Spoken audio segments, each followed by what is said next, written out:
What is up, ladies and gentlemen, and welcome back to Stand Your Ground. I'm your host, as always, Alex Benniston, and I'm joined this week by both members of the Mighty Whites podcast, Jack and Casey. Yeah, mate. No. Well, it feels like it's been a while since, all three of us have been on one. Yeah, someone's been letting the team down. Yeah, it's completely my fault, and I can only apologise for being away. It was nothing important. I just really didn't want to look at your faces. That's fair. Yeah. I don't blame you. Because unfortunately, as handsome as you can look great, but you don't look like Stuart Dallas. And if you don't look like Stuart Dallas, I don't have any time for you. Again, fair. What an episode to come back to, though. We've got quite a few talking points, and I'm sure there's going to be quite a lot of ranting during this episode. Always a chance. Well, I mean, there's only really one game to talk about. I'm just going to cut in and say that Alex appears to be having StreamYard issues. I think me and Casey are in about a line with each other, and I think you have a delay. Yeah, I think I do, which is quite annoying. Yeah, I think he does, Jack. I think he does. Very funny. Couldn't help myself. Shall we just jump right into it then? Because we'll talk about the Monday games that we obviously missed because we go live on the Sunday, and then go straight to the Friday and the major talking points. Cool. So, Everton won, Palace won. And if there's ever a game where XG is completely out of the window, it is this. Yeah, it was very one-sided, but I mean, I would love to say that it really stands out this weekend. You know, compared to this weekend, there was no other games like that where a team got really out XG'd and didn't quite get a result. Palace hanging on. It's one of the things. It just this is what Palace are good at. They do stay in games and things like that, and they do have enough quality up front to get something. But It wasn't actually that uneven of a game. Obviously, they were better side, but it wasn't like an absolute robbery.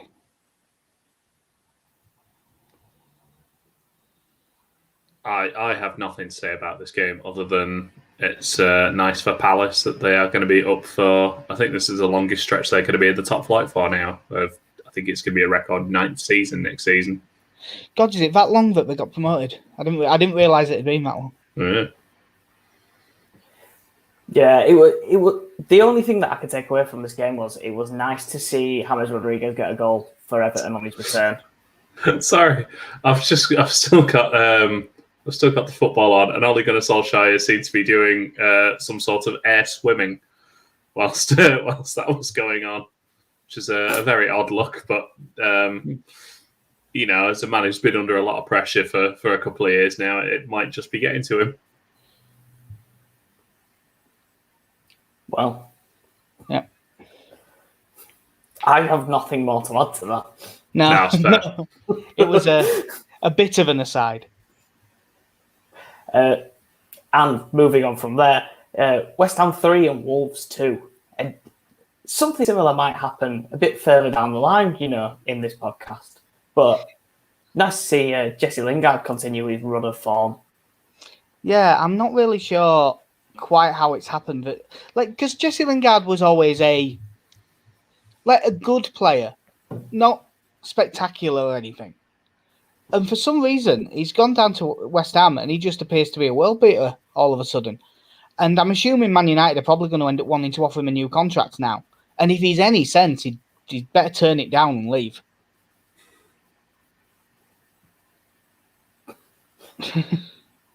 Well, yeah. Arsenal have put in a what were it, 30 million? I think they've offered.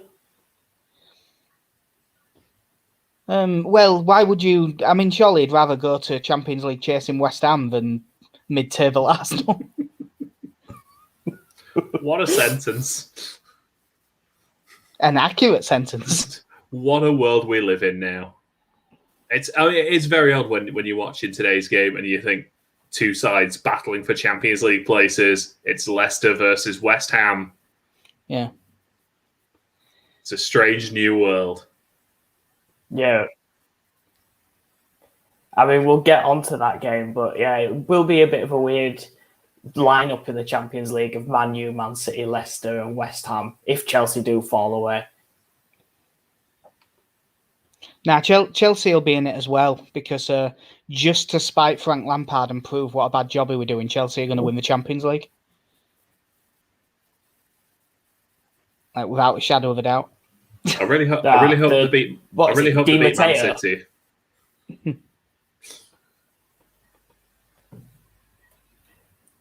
Yeah, there were a thing going around online of the last time they won the Champions League under Di Matteo, they had a young English manager sacked. They beat a Portuguese team in the quarterfinals 2-0. An English scorer got his first goal in the Champions League in that round, and they lost to West Brom. Who's the young English manager? Yeah, Did he? It might just be a young manager. I was going to say I thought he replaced Avram Grant.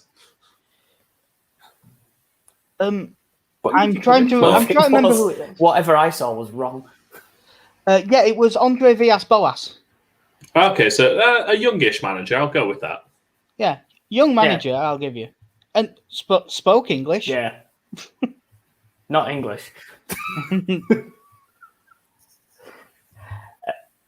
So we'll move on to this round of fixtures.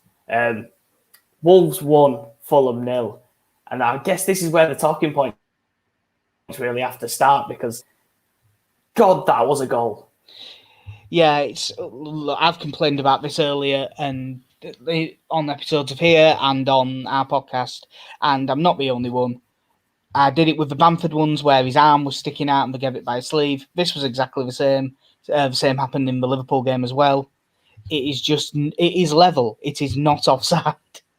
And they need to stop pretending that this technology is right to the millimeter, because they can't be exact, like to the exact point of when that ball is passed.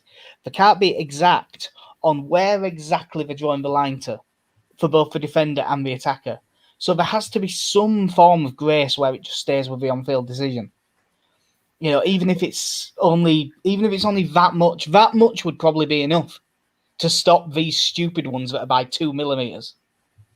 I mean, I was looking at the, I think it was one of the goals in the West Ham Leicester game today, and the angle they used to start drawing out the lines was about 45 degrees to the pitch, and I just thought I don't trust in that system to even accurately get the line right on that. Like, I think you need to be somewhat side on to it. Yeah, it was the Lingard goal, wasn't it, where Bowen ran in behind, off the shoulder and like squared it, and that was another one where he was visibly definitely onside, but by the time they've drawn the lines, because he's leaning forward on his run, he was only onside by like that far, but he was miles onside before VAR came in. You'd have just looked at it and gone, yeah, he's a yard on.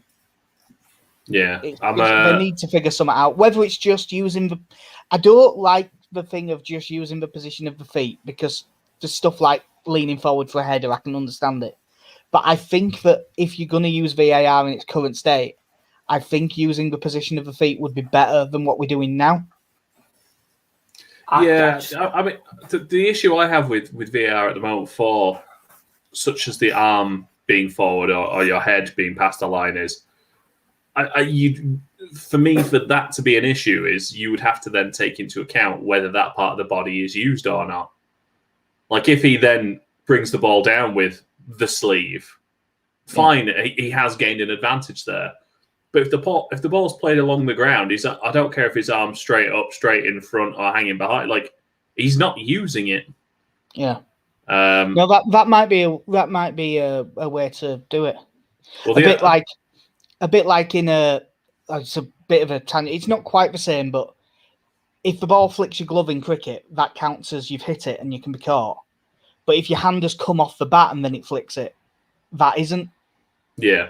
And it's sort of like, they can measure it from your head if you're leaning forward, but only if you were diving in using your head. Might not be the worst idea. Yeah, I mean, it seems like Arsene Wenger is kind of the one spearheading the move at the moment for refurbishing the offside rule, and I'm all in favour, to be honest. But have you seen his version? His version has the exact same problems, just on the other side of your body. The idea of if any part of you is level. Yeah. So even if you could be laying on the floor, but if your toe is level with the last defender, you are onside. Yeah. So with this, you've got if the edge of your shoulder is a millimetre in front, it's everyone's going, well, that's visibly onside and he's given off. This will just flip it, and you'll have the tiniest bit of your shoulder level, and everyone can see is visibly a yard offside, and the goal's given. Which I mean, I don't like that either. I would say it's probably slightly better because at least that way it leads to high scoring rather than low scoring. But it would still be just incorrect. They need to just, as I say, everyone's said it a million times, but some form of an umpire's call. Right? Yeah. If it's that close and he's given onside on the field, then it's onside. If you're onside by that much and it's given offside on the field, it stays offside. Hopefully, Alex has now got some form of a better connection with Leicester. I agree. Oh God, he's 10 minutes behind. No, I think it's great to come into an internet show and just blindly say that you agree. I mean, you don't know what we've been saying. I have no clue other than I heard about the Arsene Wenger offside rule, and I do agree with that. It is just, these problems that we have. If we move them to the other side, it'd be better. I was outraged by this offside. I'm not even a Wolves fan, but I was outraged by that offside. One, because I really wanted Willian Jose to get his first goal. And secondly, how can you make, he can't score with, say, your sleeves there, can't score with that part of his body. So how are you calling offside from there? Yeah, that's the thing that I think, according to their interpretation of the rules right now, you technically can score with that part of your arm. Now, don't get me wrong, if someone does, I would be 1 to 100 that it gets given as handball. It absolutely will be. But technically... Because with the arm thing as well, now it's the point of, is it a case of if the ball is touching any part of your sleeve, so if it catches the very bottom of your sleeve on a short sleeve shirt, because Jesus, anyone wearing a long sleeve shirt and thrown the system right off. Yeah. But again, is it if any part of the ball touches the sleeve, or does it have to be only touching your sleeve? And again, we also don't have the camera angles to prove that sort of thing. Nah, I don't really, because obviously data and science and stuff and football and technology, all of that stuff is good. But it does seem like these are all rules that have been written by people who've never played football. It seems like it's been given to a committee, like some quote unquote think tank. But none of them who were in there played football growing up. Yeah, it is treated as if it's the offside rule is an exact science, which in its base, it is the idea that there must be two players between the attacker, and the goal line, and the goal line to be onside. But that again, once you bring in what is level and stuff like that, you can't then define that. It needs someone to say, well, I know his arm's there, but that's doing absolutely fuck all to change what he's doing with the ball. So there's a lot to be said, I think, for if they flash that, like that Wolves goal up, and not screw the lines, just pause it when the ball's played and look at it, and you would just go, yeah, it's level. And if you don't put the line in at all, you just go, yeah, that's level. And the ones, even if it's only half a yard off, you can generally just look at it and go, yeah, he's just off there. I think that they need to take a leaf out of the rugby league book with video refs of the on-field decision is given, and if VAR don't have perfect evidence to overturn it, the on-field decision stands. Yeah. That is how it should be. Not this, let's get lines out and, is his sleeve onside, offside? No, fuck off. Like, I'm sick of this now. I'm sick of what they've done to football. This full season, like, think about the first 3-4 games of this season and that shite handball rule that was put in where even if it touched your arm, it was handball, not if it's in an unnatural position. Yeah. They had to change that after 3 to 4 games, and they're going to have to change the offside rule for next season. Yeah, hopefully they're able to figure something before the Euros. Yeah. We have got a comment. #sleeve it alone. There we go. Can you ban him?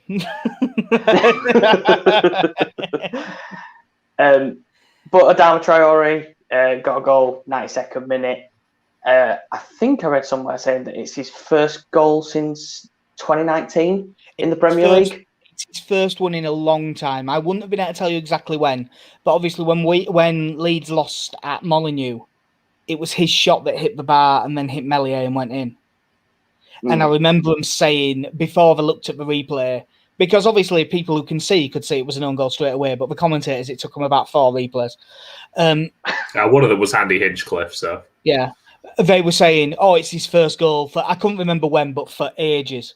And like that assist he got last weekend was his first assist in ages as well. Yeah.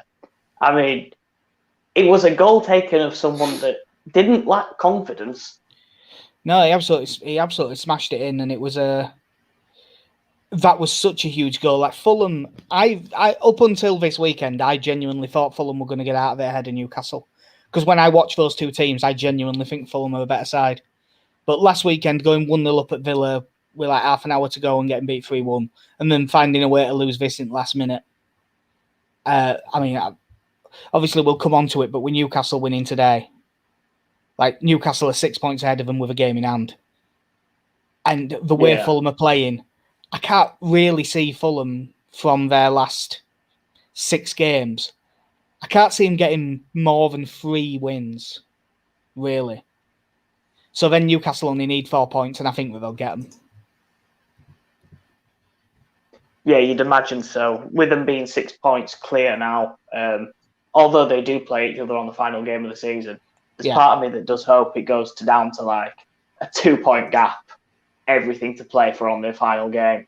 Oh yeah, I absolutely hope. Interesting game. I absolutely hope it comes down to that because I don't have a dog in that fight. So, well, just as a run-in, let's have a look. So they've got Arsenal away. That's an easy win for Fulham. Give them that one. 3 points. Away to Chelsea. They're fucked there. Burnley at home. Could do. Southampton away. Again, a winnable game. Man United away. Unlikely. Easy. And then Fulham versus Alex's Newcastle. No, there are winnable games in there, but like you say, it's them having to win. Like they would need.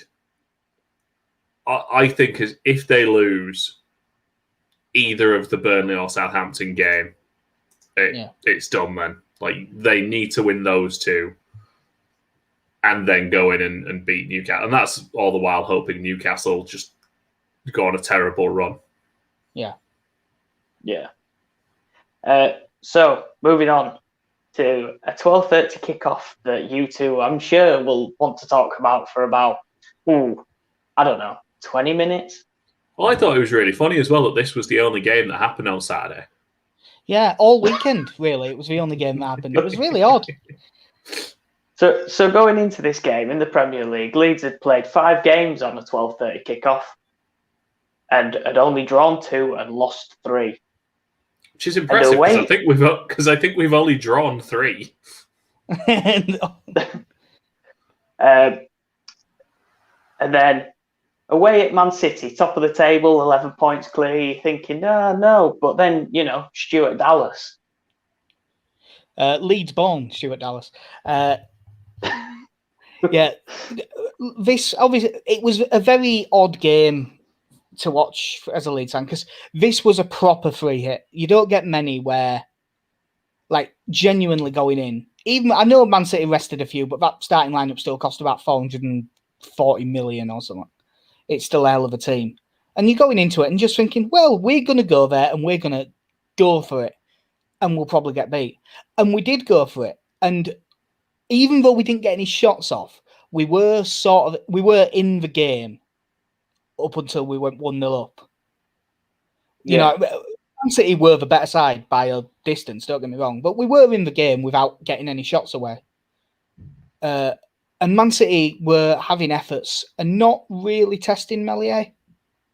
And then, obviously, that first goal from Dallas, followed by the Liam Cooper red card, and that just led to a totally different game that, other than, I think we had about 20 minutes of it against Burnley where we were hanging on, but not hanging on like this. I've never seen us play like this.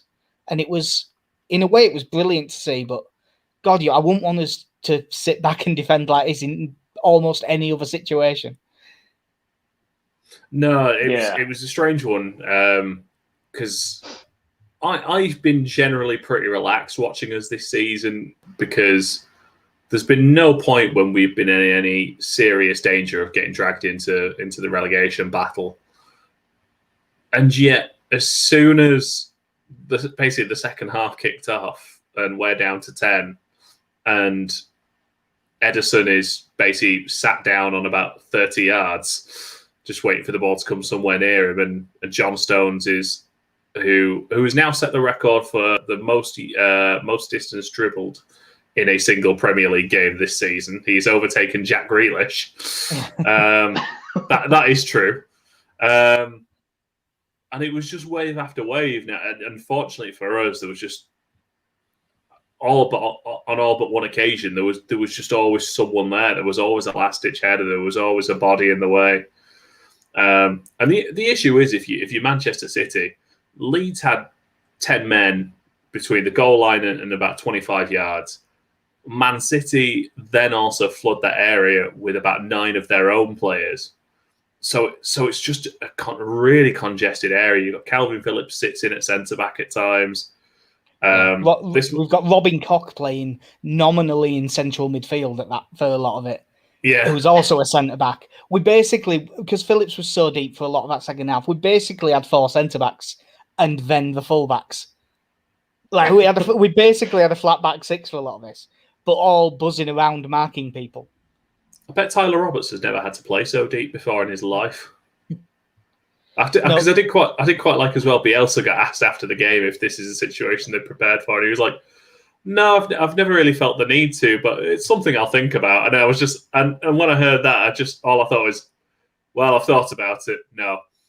Yeah, his exact word. I think that the exact words were something along the lines of, "What happened out there, like the credit it's nothing to do with me." But no, obviously the first goal from Dallas is pretty well worked. Good ball from Cooper. Helder Costa, who had his best game in a long time, does well to find Bamford. Good layoff and really well struck finish from Dallas. But everyone keeps telling me it took a deflection, but I say, no, it didn't. I don't care about your facts. It rocketed into the bottom corner, and it was a world-class finish. Man City's goal when it came. Like, if there was no annoyance or anything, that's been coming. Fair enough. I still, they didn't really show a VAR check. I'm still looking at it thinking it might have been offside based on current rules. It wasn't offside, it was level. But by current rules, it might have been.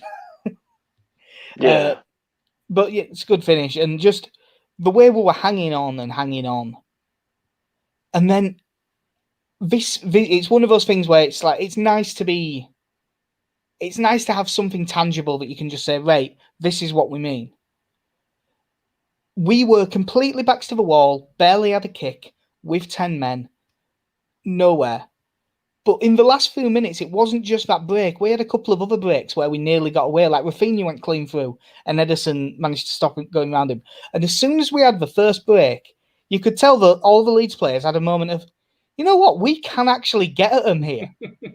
They're pushing so many men forward that we can do something. And, you know, how many times would a team in that situation, keeper gets the ball, 91st, 92nd minute, out of 10 men away at Man City. Could just launch it long. No, quick throw out to the left back. 1-2 up the wing. Alioski with one of the best passes I've ever seen him play. And Stuart Dallas, who's run his ass off the entire game, like in middle of midfield, he's been absolutely unbelievable. Remember, this is Leeds who burn out at the end of seasons and they're really tired because of how hard Bielsa works them. Outruns all of Man City's players. And finishes brilliantly. It was one of them that'll stay with me for a long time. If there'd have been fans there, then it'd have been one of my favourite Leeds memories. It'd been up there with almost any ever. It was absolutely brilliant.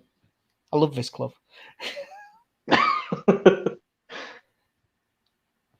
Yeah, I mean, it was quite funny because I know, like, about 10, 15 minutes into the second half, me and Jack were both complaining about Meslier going for the quick distribution to the fullback, and you're like, no, slow it. Just lay down for a minute, collect the cross, knees, lay down, couple of rolls. That's how we do it. And no, give it to Luke Ayling. And not only that, giving it to Luke Ayling, who's being marked. Like, no, this is not the time for this. So there was a bit, I think it was at 1-1, we're about 10 minutes left. And Strauch, I think it was Strauch, got the ball around our penalty spot and was being closed down.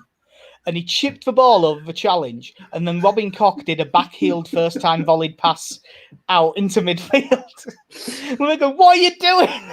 You're going to give me a heart attack. I suppose the one thing, because Leeds fans have talked about it to death, so they don't know what to say, but I'm assuming you'll have seen the Cooper challenge that got him sent off, Alex. Yeah. What did you reckon to it? It's one of those where you don't, like, I don't want to say it's a red card, but it probably is for where he hits him. Yeah. I think if he pulls out or at least shows some sort of pulling out of that challenge, it probably is just a yellow card because he does win the ball first. But with how high up the leg he does connect, it is probably right to be a red card. Yeah. I don't reckon he'll get a 3-match ban for it. I reckon you'll appeal it and you'll end up with they'll rescind it to a 2. But yeah, well, isn't it, I'm going to say is it 3 or is it 1? Because it's not violent conduct. It'll be 1 because it's serious foul play, I believe. Yeah. It's it was one of those where because it was given yellow on the field, I think staying with yellow would have been fine, but I'm not complaining that it was a red because I mean it's not even a challenge. That's one of the things that he's saying, oh, it's a high tackle. It wasn't a tackle, it was a clearance. I mean, he beat into the ball by a couple of yards, and on the follow through, his studs are up and it's knee high. So it, like 20 years ago, it definitely wasn't a red card, but now it probably is, and that's just where the game is. Yeah. The main thing that wound Leeds fans up was that George Baldock putting an absolute leg break on Tyler Roberts the weekend before, and that wasn't done. VAR did nothing about that one. So about the double standard of it annoyed a lot of people, but I think nowadays, unfortunately, that is a red card. Yeah. I think the thing that did it for me is, and the first thing I'll say is, yes, I know he wins the ball, but that the rule isn't just if he wins the ball, you can assault a man as much as you like. Like there does have to be limits as to what you can do after you've won the ball. Yeah. But I think there was the camera angle, which is kind of to the back right. Yeah, the reverse angle of it. And I don't care if if people say it looks worse in slow motion or anything like that. From that angle, it was a horrendous looking tackle. It wasn't deliberate, but it was. No, it's he I don't even know if I'd go with the logic of. I mean, I suppose he probably has to be. I don't know if I buy that he was out of control as such, but he was in far more control than a lot of other tackles you'll see that aren't as high.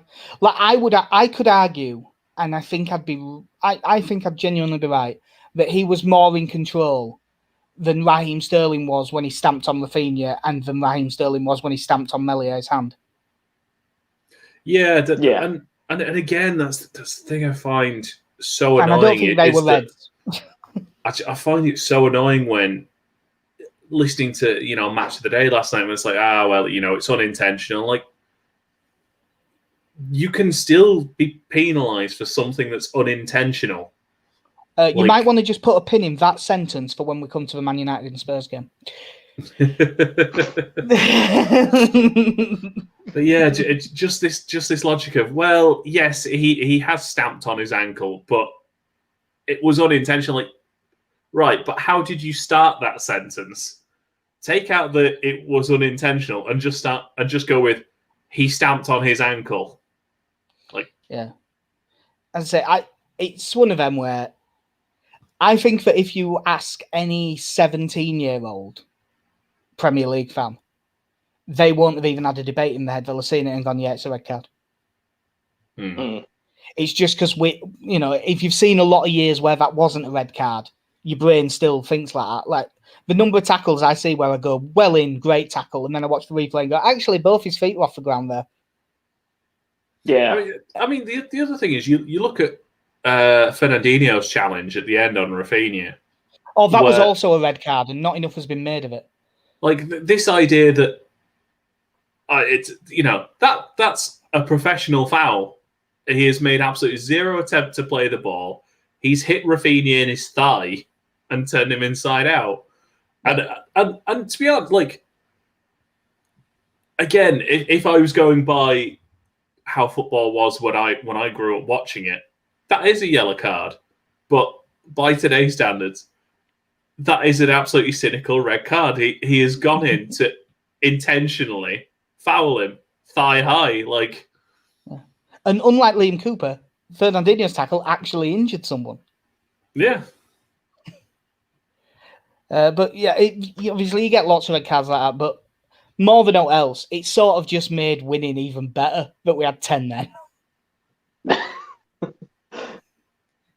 Yeah, I will be one of those things that goes down when people look back at the Leeds season and go, yeah, Man City might have won the league, but Leeds took 4 points from Man City in the first season back in the from the Championship. Yeah, and they'll still go. Good run. They'll still go, but it is Leeds United, so they also managed to lose to Crawley. Yeah, true. Because they're still Leeds. I had completely forgotten about that. Yeah. I had brushed that one under the carpet. Last thing I'll say is it keeps us in European contention. Does this win? Yep, technically. Yeah. It's not going to happen, but technically it does. Yeah, 10th on goal difference, level with Arsenal on points. Have Arsenal gone 1-0 up against Sheffield United then? Yep, they have. Because I was going to say we were ninth. We were ninth. But moving on, I know you don't really want to, but moving on. That's all right. We've got our own podcast to do about this as well. We can't talk about it too much.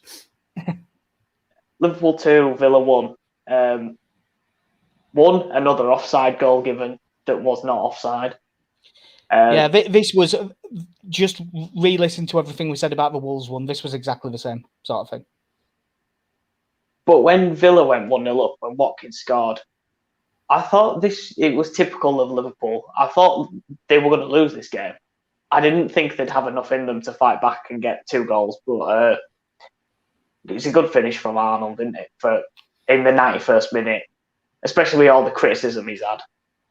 Yeah, I mean, Liverpool did deserve to win this game, but the way that they've been playing lately at home, I mean, haven't they lost the last 6 at home? After, what was it, 63 straight wins or something like that? At 63 unbeaten, I think it was. No, sorry.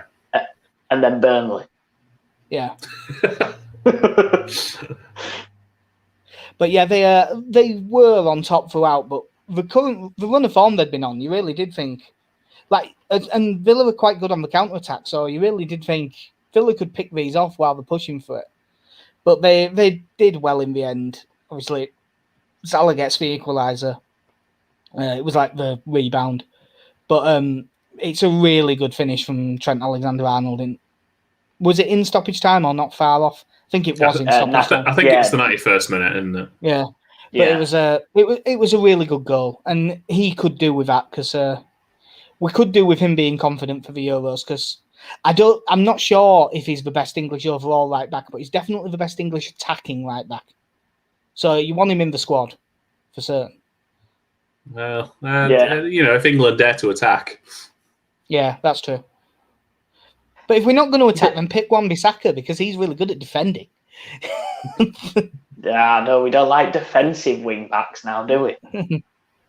Fucking Shannon, nice floral background, Alex. I know. I thought it brought out my eyes, to be honest. So there's one person that I want to talk about in this, and Jota's done well to come into this Liverpool side and take his place, but Sadio Mane came on in the 75th minute, and he does not look like he wants to play for Liverpool. He looks like he only wants to play for Sadio Mane. I've heard a couple of people talk about this, and I have to admit it wasn't something I particularly noticed because he's got previous for being like a bit greedy in those kind of situations. But that's just attacking players. I don't really notice that as a negative that much. You know, they like that sometimes. Like God, Firmino could do with a bit of that. Yeah. Ironic that he came on for Firmino. Go from one player who looks for everyone and then Mane who tunnel vision to the goal. Yeah. But no, I really rate Sadio Mane. I'm a big fan of his, to be honest. But there does appear to be a bit of discontent at Liverpool. I think it's just I think it's a team that's coming to the, I hate this phrase, but coming to the end of a cycle. Like they went so high and they're just starting to come down, and that's always going to result in some people being a bit less happy. If I'm in the mindset that Jurgen Klopp is off to Germany at the end of the season. He's gone. So in my mind, the person who comes in to take over Liverpool should sell Sadio Mane, and they should go for that Doku that played for Belgium. Who does he play for? Is it Rennes or Lille? I can't remember. Rennes, because they signed him to replace Rafinha when we bought him. Well, I actually think they signed Doku a couple of days before we signed Rafinha, which is one of the reasons why we managed to get him so cheap. Yeah. Although, as a Man United fan, I don't want Liverpool to strengthen their squad in any way, shape or form. I think that would be the smart move now, and to just bring Jota into the starting lineup because he looks to be at home at Liverpool. Yeah. I do wonder. I think if one of those forward players goes, then I think it'll be Salah. If one of them does go, because I just think Salah might just fancy going and being a Galactico or something like that. Nah, going and being injured with Eden Hazard. Yeah. But moving on to the final game on that Saturday, and someone who everyone's been waiting to finally see the actual skill that he showed in the Bundesliga, but he had a fucking fantastic game in this. Chelsea 4, Palace 1, but Kai Havertz looking back to his best. Looked incredible during this game. This is the game that I didn't see all of. I only saw about the opening 15 minutes. And obviously Kai Havertz had a hell of a 15 minutes. And I've seen the goals since. It sounds like he had a great game. But it does say a lot when you're looking at a player going, oh, look at him, he looks good now. Well, he was 60 odd million rising to like 80 or something. He wants to look bloody good. All right, John Robshaw, calm down. That is Jack's dad. No, I saw the extended highlights of this, and what it amounted to was, oh God, Chelsea just keep coming forward. How good does Mason Mount look in all of this? Except that one glimmer of hope that they had when they whipped it across.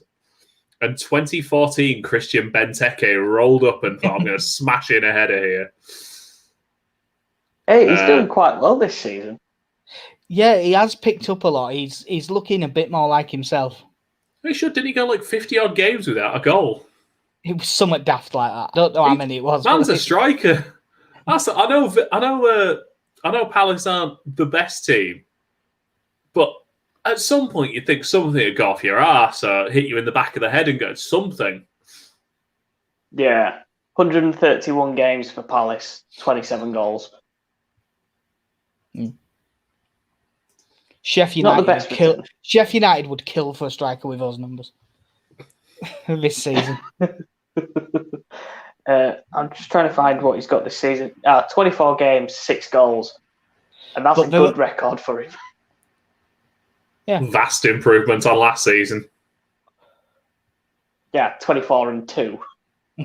See? Trebled his success rate. To be honest, when they signed him, his first season, 36 games, 15 goals, 2 assists. Yeah. Not a horrible record, but then 31 and 3, 16 and 1. Just waiting. At some point, he's going to go play in the MLS or something, and he's going to absolutely destroy defenders. The main thing I'm intrigued with now with this Palace team is I look at it like a football manager save, almost like looking what you do with that squad now, because about half of them are out of contract this summer. I don't know if Roy Hodgson. Yeah, they're all quite old. I don't even know if Roy Hodgson's signed on for next season yet or not. I couldn't swear to it, but the few Palace fans and stuff that I follow on Twitter are all talking about potential replacements. Yeah, so it's going to be quite interesting because, you know, Palace aren't a team that, comparative to the rest of the Premier League, that spend a whole lot of money. And if most of your team's leaving on a free, it's not like you're going to generate any revenue from that.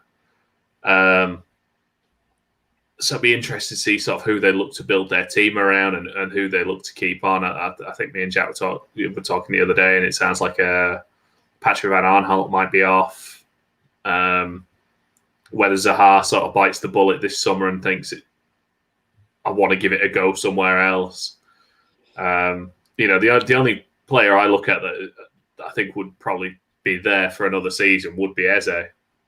Yeah, you see, I think Zaha will be there next season. Unless he actually runs his contract down, and he signed a new one, didn't he? So he's still got at least 3 years on it, I think. I never think Zaha's going to go, because the problem is, even if a team really wants Zaha might be worth 60 million, but he's worth 120 million to Palace because they're not going to be able to replace him. So you would have to pay so far over the odds in order to get him. And I just don't think anyone's going to do it. Yeah. I mean, if he does leave, it does just make you wonder who can actually take that Palace team forward and actually attack defences, because there were a few times in this Chelsea game, and I know it's against Chelsea, but Eze got on the ball and he just looked a bit lost because there's no one around him to play. Yeah, it was him that lost the ball for the Havertz goal, wasn't it? Trying to kind of dribble around in his own box, which obviously I have a lot of time for, playing your way out. But it doesn't really work in the Palace system. Then they just need to find a way to get, because they do have attacking talent, but they need to find a way to get them on the ball in more dangerous areas than they do now. But, you know, they're going to be comfortably mid-table. And just Chelsea carrying on. I know we haven't talked much about Chelsea. Havertz aside, there isn't loads to say. They were just way better than Palace. And it wasn't even close. And they probably shouldn't be for the cost of the two teams. And You've, as much as, you know, Leicester and West Ham are doing brilliantly, I kind of have to assume that Chelsea are going to overtake them. They're only 2 points behind Leicester and 1 point behind West Ham. Yeah. And, if they finish in the top 4, a distance away from... Like, before the season, we looked at their squad, and I think that we all said they shouldn't even be struggling to get in the top 4. They should get in the top 4 really comfortably with that squad. And the form since Tuchel came in is enough to have done that. It's just that we haven't had him the whole season. So I think that they will get in. And because of that 2-0 first leg league against Porto, they're pretty much guaranteed to get through that, pretty much. So it could still turn out to be a really good season for Chelsea. I'll go back to the run-in as I did before. Premier League-wise, they've got Brighton next, West Ham, Fulham. That's a big game. Yeah, Fulham, Man City, Arsenal, Leicester, and Villa. Okay. So they're playing Man City, Leicester and West Ham. Yeah.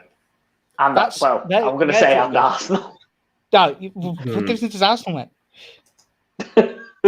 What are Arsenal going to do? Arsenal are a mid-table side. They are level on points with us. You look at West Ham's running though. They've got a decent chance here. Newcastle, obviously they've got Chelsea, then Burnley, Everton, Brighton, West Brom, Southampton. Ooh, that's a lovely run-in.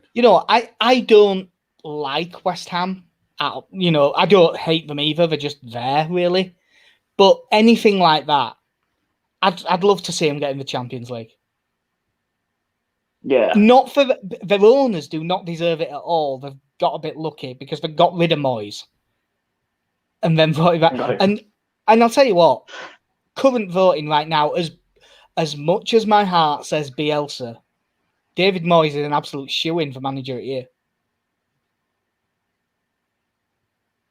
It'd be an interesting year in which David Moyes is the Premier League manager of the year, but Marcelo Bielsa's third best manager in the world. I know that's different. The FIFA award is a coaching award. Yeah, Bielsa's the best coach, but like getting a squad in West Ham that I picked to be relegated at the start of this season, and a lot did. We picked to be relegated. And if he gets them in Champions League, that is a absolutely outstanding achievement. Jared Bowen's going to Europe. Yeah. Bowen, Benrahma. Mark Noble, his final season in the Champions League. Well, no, did he say he's retiring at the end of this season? Or is it end of next season? Yeah, I knew what he was doing. Yeah. Can't wait to see him on a cold Wednesday night against Slavia Prague. Hey, don't knock Slavia Prague. Arsenal is struggling against them. I was going to say, Mark Noble going into 2 foot of racist. I'm okay with that. that was Slavia, wasn't it? Not. I believe so. Yeah, because they beat Rangers in the tie before, didn't they? I was just checking. I wasn't mixing up Slavia and Spark. What about Mark Noble? I knew it wasn't Dukla Prague. Yeah, in fact, actually, it might have been Slavia Praha. Well, Praha is Prague. That's same team. Czech. That's what it is in Czech. But can I just add a little touch to that? Mark Noble, 2 foot's a racist, then lifts up his fist in the Black Power salute. It'd be. I mean, I know nothing of Mark Noble. It could be anything politically. I have no idea. But to look at him, it's the opposite of what you'd expect. I just want to see it. So moving on. We're 50 minutes in and we're going to Sunday now. Yeah. Burnley 1, Newcastle 2. I think we were talking about it a couple of weeks ago when we were saying, other than St. Maximin, it doesn't look like Newcastle have any players that could drag them out of shit. And then St. Maximin comes out and drags them out of the shit. Completely and utterly. Obviously, they 1-0 down at half time. And what was it? He came on and within 10 minutes, he'd set up the equaliser and scored the winner. And he set up Almiron for one that got cleared off the line earlier, like in the last minute as well. He properly did just come on and look a cut above in this game. There is, luckily, they've won the game, so it doesn't matter that much. But can someone explain to me how the hell Newcastle didn't get a penalty? You can kick someone in the face, it's fine. It wasn't intentional, was it? Yeah, like this. It wound me up something rotten. 100 times out of 100 on the halfway line, that's a free kick. Yeah. He hasn't done anything that as a defender he shouldn't naturally do. But by the rules, he's volleyed the ball clear and kicked him in the head. And it's gone to VAR, they've said no foul. And the PGMOL put out a statement saying, well, he has got the ball first. And Longstaff stooped into it. First of all, Longstaff's stoop was to duck his head down by about that much because that's how high the ball was. So he isn't stooping in. It's not like he was knee high with his head. And second of all, so if you get the ball first, it's fine. So why was Liam Cooper sent off? It's just bollocks. It's not deliberate. It's not a red card or anything. It's not violent. But it is a foul. He kicked him in the head. If people say it shouldn't be a foul, I'm actually okay with, that. But the rules are that it is. And how they can look at it 10 times in a replay and just say, nah. VAR is what's pissing me off. I don't mind. It turns out I'm perfectly fine with referees getting things wrong. It turns out. Absolutely fine with it. But if you get to watch it 10 times and you still get it wrong, that's fucking ridiculous. Even before he makes contact with his head, though, is it not high foot? Yeah. Because again, I know he was apparently stooping for the ball, but even if he's leaning slightly forward, I hazard a guess he's maybe only 6 inches shorter than he started the day standing up. Yeah. It's like you say, it's not as if he's leaning in at hip height or anything like that. He's put a boot about head height. That's high foot before he's even made contact. Yeah. Now again, if the attacker, puts in high foot like that in the penalty area and doesn't make contact, every day that's a free kick, and to the defensive team, absolutely every day. Yeah. It really did wind me up. This one actually wound me up more than the offside ones, and I think it's because the offside ones I've seen so many of this season that I've become a bit desensitized to it. But this really pissed me off. So I can't imagine how much it pissed off actual Newcastle fans. So let's go to Alex, who's an actual Newcastle fan. Fuck off. I do agree, though. It is one of those inconsistent things of how can it be a foul anywhere on the pitch but in the box? It's just not. It's just not on. I think this is the result, though. This is the result where I know we talked about it earlier, but I think Newcastle are going to be fine now, and Steve Bruce might be the luckiest man in the world. Yeah, gets to keep his job for another season. Oh, surely he's not going to keep his job. I know that he's going to have kept him up technically, but he hasn't kept him up. There's been 3 teams that have managed to keep him up. Newcastle haven't kept Newcastle up. Sheffield United, West Brom and Fulham have kept Newcastle up. If they have Steve Bruce, if they have Steve Bruce next season, I am having money on them getting relegated. It's a good shout. But moving on, West Ham 3, Leicester 2. This was a cracking game. Leicester, in the first half of this game, not overall balance of play, just defensively, they looked absolutely abject. West Ham breaking through them with no difficulty whatsoever on the goals. They were such simple goals. I was in what is such a massive game between 2 teams chasing Champions League. I really couldn't believe how easy Leicester made it for West Ham. Leicester had plenty of the ball and plenty of chances and stuff. Balance of play, you could maybe even argue they were the better side. But just the goals themselves were so easy and sloppy. Leicester fans must have been absolutely furious. Yeah, I found, it was very naive defending from Leicester, which I'm really not accustomed to seeing. And I know they were missing a couple of key players. Like, I understand that, and obviously Maddison's a big loss. Chowdhury's been, decent this season. He's all right, but like Chowdhury's not in the side that much. But was it Maddison, Perez, and Chowdhury, and it was a COVID thing? They'd like broken the protocols. They've broken protocol. So obviously, it would be kind of speculating as to what they've done, but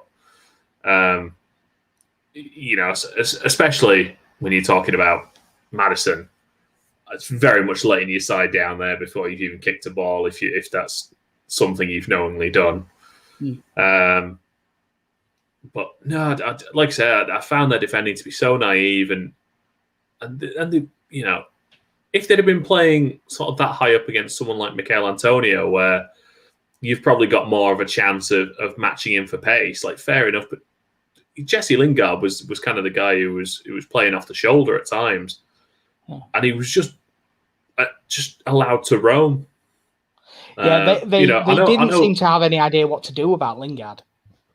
No, I was also very surprised for the goal when Schmeichel came flying out to close Bowen down, and then seemed really surprised when Jesse Lingard was just stood in the middle for him to square it to. Yeah. On that goal, the thing that shocked me, because it's so unlike him from... Obviously, I don't watch all the games every week, but from my image of him in head, like, it was really poor from Evans to play Bowen on side. Yeah. And did you notice when they were running back, everyone's sprinting back and Evans is just like jogging, not even trying to get back in. It's really unlike him. I don't know if he was carrying a knock or something, but it looked really odd. There were part of me that were thinking he looked a bit knackered all the way through that game. Didn't look like he was fully fit. No. But obviously, West Ham threw away a 3-0 lead against Arsenal. They were 3-0 up against Wolves and got it back to 3-2. And then 3-0 up in this. And then Leicester brought on Mark Albrighton. Yeah. Who was apparently... he was the key to turning this around. Like, everything went through him on that right-hand side in the last 20 minutes. Yeah. And as soon as Leicester got Wood back, West Ham looked absolutely terrified. And by end of it could have been 3-3 again. So it does appear that the one way that you met West Ham start playing really badly is let them go 3-0 up, which is a dangerous tactic. Yeah. I was happy to see Iheanacho get the 2 goals though for Leicester.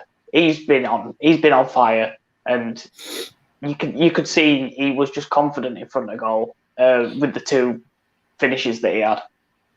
Yeah, he's looking really good now, and it's good to see because obviously he looked like he had all potential in the world when he came through at Man City, and when he first went to Leicester, his development stunted a bit because you're not going to get in ahead of Vardy.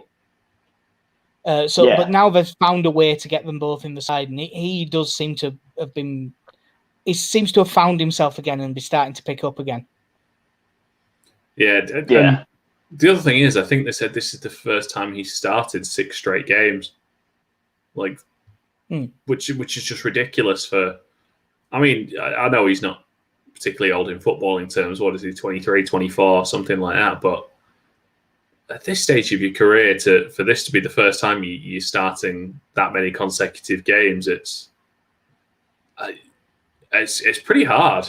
Like, to the point where you just think, mate, just move, go be first choice somewhere. Yeah. But this is clearly for him. He's kind of waiting for his chance, and fair play to him. He's taking it in this run. Yeah, sold to Leicester, and then Man City brought in Jesus. And which one would you rather have at the moment? Probably, I think of the 2, I'd still have Jesus, but I don't think in current form, there's not much in it. But overall, I still think Jesus is a better player. I'd probably go with Iheanacho just because I'd be worried about those stud marks that's on Gabriel Jesus' thigh. Yeah. he might be broken now. He seemed to play on for the rest of it. He was fine. But moving on to the final game, Man United 3, Spurs 1. So, Man United go 1-0 up, but then VAR pull it back. But then VAR pull it back for McTominay hitting Son in the face. Completely accidental, but should it be given as a foul? Right. The thing that's wound me up with there's been a bit of it from football fans in general, but especially Man United fans on Twitter. Right. I am perfectly willing for someone to say, I don't think that's a foul. Fine. That's subjective. You can say. What I'm not willing to say is it's not a foul because it was an accident. And I've read that 100 times. The fact that it's an accident makes no fucking difference at all. If it's deliberate and he hits him, then it's a red card. If it's accidental, it can still be a foul. Now, whether it is or not, that's different. But just the stupid arguments that I've been seeing from people has really wound me up. Unfortunately, I think it's incredibly, incredibly soft. But if you catch someone in the face doing that, I think you're probably going to get a foul given a lot more than it doesn't. And Son did chuck himself on the floor and roll around like he'd been shot. And unfortunately, that's because it worked. Because if he just stumbles a bit, they don't even look at VAR and check that, I don't think. No. And it was a really good ball through legs from Pogba and a good finish from Cavani. My taking out that it's Man United and I hate them, looking at that goal, I look at that and I think there's no wrong with that. It's a goal. But it's another one of those where nowadays, if you catch someone in the face, then you quite... To be honest, if you catch someone in the face like that, I bet you get booked more than half the time. Yeah. What happened with Pogba? Yeah, the Pogba one. Listen, you can call that accidental if you want. At that stage, you're still throwing an elbow back. Yeah. And again, he might not be looking at him. He might not be swinging to hit him, but you have hit him with an elbow. You've hit him with something that if you caught someone with in UFC, it's not a bad strike. Yeah, it's an odd one. The main thing that I took from this game wasn't Man United putting in a really good second half performance. It was, in the first half, Spurs got on the ball a bit and played some decent stuff, and they were able to control Man United a little bit by having the ball. So Mourinho decided, in the second half we 1-0 up, so let's sit back and not try and have the ball at all. It was like Mourinho. It was as if he was trying to lose the game. He's still a Man United manager at heart. Yeah. Because yes, I'm sure he has a deep affinity for Manchester United after his time there. Yeah. Obviously, Spurs' goal was a really nice move. Played into Kane, Kane to Lucas, Lucas to Son. The way they played through was really nice. And the second, can I just interrupt there? Shit defending by Lindelof, though. Oh yeah, fair. Bit of an air shot. But it was just, I think, as soon as they went 1-0 up, it was as if they thought that the job was done. Because by the end of this game, Man United didn't just deserve to win; they deserved to win comfortably. Like I said, that you've had this weird thing from Spurs where, was it at the start of December they were top of the league? Or something. It was sort of late November, early December, if I remember rightly, when they kind of topped the Premier League. Yeah. And they were going through this phase where they were a bit like a brick wall. They just gave they defended really compact, very hard to break down. And it was sort of early Mourinho at Chelsea. But he doesn't have defenders of that quality there. There's no one of John Terry's quality in that back line. There's no one of Ricardo Carvalho's quality there, I don't think, to defend like that, especially for long periods. No. And if you had that if you had that sort of quality defense with that ridiculous front line you've got, where you can bring Gareth Bale off the bench with 15 minutes left to add something to it, it'd be a different story. If you, I know football's kind of moved on a lot since 2004, but if they had that sort of quality backline and a Makalele-esque player who could play that well, that Spurs team could pretty much do anything. But it's one thing they seriously need to address in the summer is getting serious quality in central defence. Yeah, because they're not going to sack Mourinho because Daniel Levy is not going to pay, because they need something daft like 30 odd million to sack him. Daniel Levy's not going to pay that. And look, given his track record in sort of since the back end of his last Chelsea run into Man United and now into the Spurs job, I don't know how much I trust Mourinho with a decent transfer budget. But I suppose, like you say, if you're not going to sack him, then you need to give him the money to work with something, because if Spurs now, if they don't qualify for the Champions League next season, that's the squad that's going to fall to pieces. Like there's players there that I think that will be willing to give it another year, but after that, what do you do then? Yeah, I think if you give Mourinho this Spurs squad and have Alderweireld and Vertonghen 2 years earlier, they'd be in the Champions League spots by now. But defensively, you can't rely on someone like Davis and Sanchez to defend for 45 plus minutes and not make a mistake. He's too error prone. And I know it was the critical thing of Mourinho doesn't trust the youngsters, but Joe Rodon, he seems to have a lot of faith in. And 45 minutes against the Man United side who've got Cavani, Pogba, Bruno Fernandes, Mason Greenwood all running at you.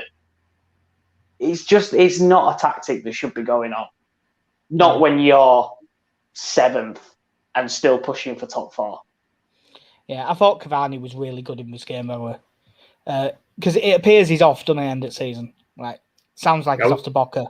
I was actually going to ask you, Alex, what you thought of that with, because he has been, I think a lot of people, myself included, were making jokes about, look at Man United and the state of their defence and what have they done? Oh, they've signed Cavani on a free.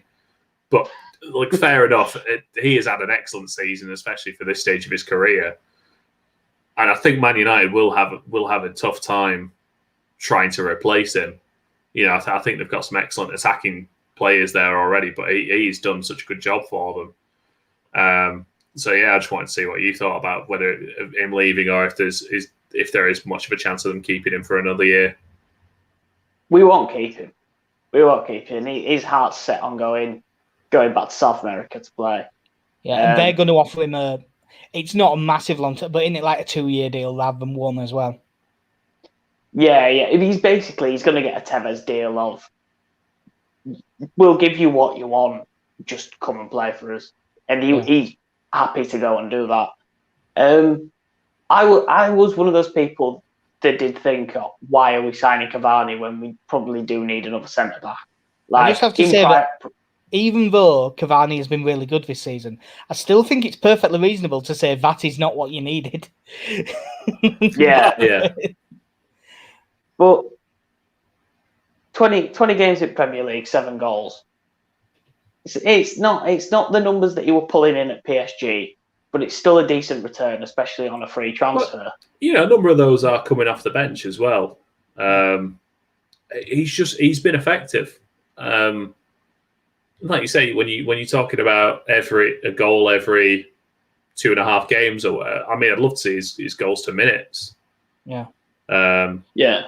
But he's someone who, if nothing else, has done a job, and for someone at this stage of his career, he's still, he's still doing a good job pressing and putting the legwork in when a lot of players would sort of modify their game at this point and sort of try and become more of an out and out number 9 and sort of lead the line more and let your attacking midfielders do your tracking back for you. But he's a workhorse. I've been one of these people that have said from the very beginning, before we signed Cavani, we did not have an out and out striker. Maybe Igalo is your closest out and out striker, because Rashford's a winger playing striker. Martial is a winger playing striker. I don't rate either of them as finishers. I think they're good on the wing to cut in and finish, but as a lone front man, I don't think either of those are as effective as someone like Cavani. Or even look back to when we had Ibra, when we brought Ibra in on a free. Having that man who can play up top by himself, hold the ball up for people like Rashford, Martial, Greenwood coming in. I'd say Greenwood's probably the closest to a clinical finisher / out and out striker, but at the moment, I don't think his hold-up play is good enough to play up top by himself. So when Cavani goes, I do think we need to sign a striker similar. What terrifies me, because it's the last thing in the world I want to happen, but because you're quite comfortably second place, you're definitely in the Champions League, and the commercial revenues are so big, I could see you saying, here's 130, 140 million, and here's $500,000 a week. I think there is an outside chance that you actually manage to get Haaland. I think Man City will win that. I think it will be Man City. But I wouldn't be shocked. Like this time last season, no chance. Now, there's a chance. I like that. No, go with that, chat. This time this season. Yeah. I can't see us signing him. As much as I'd want him to be a Man United player, I can't see us signing him. Knowing Man United will throw money at Everton and go, you see Moise Kean, who's done well for PSG this season on loan, and he didn't do that well in Premier League. Yeah, we'll have him for 35. I don't mean to sell you him, but I'll tell you what, if you're going to throw money at Everton, Calvert-Lewin wouldn't be a bad idea in terms of style of play. No, he leads the line really well, holds up plays really good, and he's becoming a much better finisher. I've heard you can get Timo Werner for about 25 million. Be fine. Yeah. Oh, actually, no. We're in a virtual room with Alex. There's only one man for the job, and that's Ivan Toney. Oh yeah. I'd take Ivan Toney. Either that or Jermaine Defoe.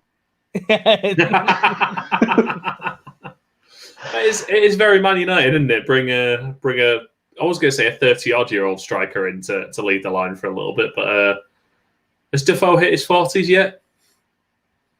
He won't be far off, but I don't think quite. I mean, if he's not hit his 40s and we are looking for a 40-year-old striker, I've heard Femi Martins is still banging goals in the Chinese Super League. Yeah. But yeah, and the game at the moment that's being played, Arsenal are still 1-0 up 60 minutes in. Well, I mean, it's that's as much as we can. Jermaine Defoe is 38. Too young. And then the two games that are happening on Monday, West Brom and Southampton and Brighton and Everton. Predictions for those two? Southampton win, Brighton win. Oh, I don't care. Well, I'm going to predict Southampton to win because, they're still going to win the league. They might be 14th and, nearly 40 points behind. Did you specify it had to be this season? Yeah, no. If you got like one of those post-dated checks, just like set it for 50 years in the future, and if it happens any time in that time, like so it's good. That's what I was thinking. What I really meant was they're going to go on a really bad run of form, get relegated, and then win the championship next year. Paul James Ward-Prowse playing in the championship. He signed for someone. Newcastle, maybe. God. If that's what it came to for James Ward-Prowse, I'd retire. James Ward-Prowse and John Joe Shelby running the midfield for Newcastle. I'm saying in a world where if this is Steve Bruce's Newcastle, you can either, your options are Championship, Steve Bruce's Newcastle. Knock it on the head. Yeah. You've had a good run. Retire at 27. But on that note, I think that'll do us for this episode. We really dragged that out. We dragged that Saturday out quite a lot. It's because Leeds won at Man City, and we could have done 2 hours on that. I was going to say, we never even talked about Andre Mariner. Yeah. Well, fuck it, we'll save it for ours. Or because of a tweet I saw, I'm now going to just refer to him as Andre Marina.